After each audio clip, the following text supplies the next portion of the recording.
Every once in a while, you're going to have to deal with an upset customer. Not fun, but you can do it.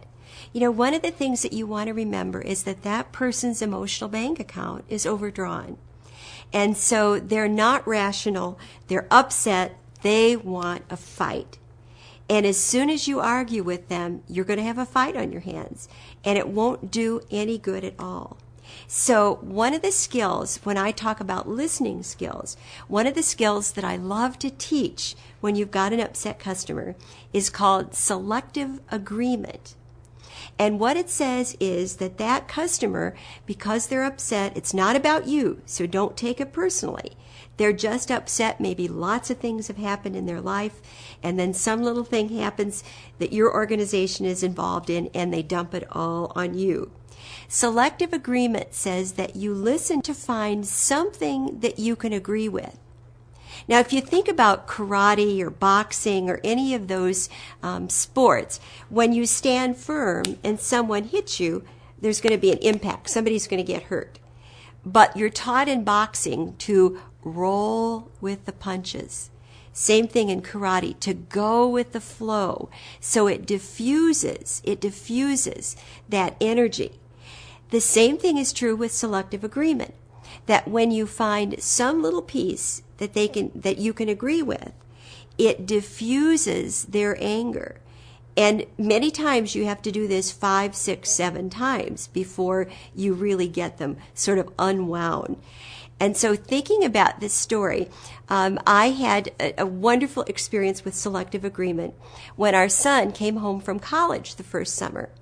And if you've had children, they go off to college and you're so glad to have them back in the summer. But all of a sudden, things are different than they were when they were home before. So this particular time, my son had been home for 3 weeks. And we were thrilled to have him back. Well, that Saturday night, he came in at 3:30 in the morning. So we were fit to be tied. We stayed up. We were sure he was in an accident. All those feelings that you have as a parent. So my husband told him that he was grounded. Well, the next morning he stormed into the kitchen and he said, "Mom, you guys are the worst parents anybody could ever have." I said, we are pretty crabby sometimes. He said, "You know what? I didn't have any hours all last year. Why should I have hours now?" I said, "Well, you're right. You didn't have any hours last year." "Boy, none of my friends have hours. Their parents, none of them make them come in at any time. They'd never ground their kids." Lots of parents don't care as much about their kids. You're right. We went on and on about 3 or 4 more encounters, and finally he stopped, put his hands on his hips. He said, "Ever since you've been doing this learning stuff, we can't have a good fight in this house anymore." That was a perfect example. If you can use it at home and try it at home and it works, it will work in the workplace as well. So finding some little thing you can agree with. If they're complaining about you never answer the phone on time, you might say, sometimes it does take us a long time to answer the phone.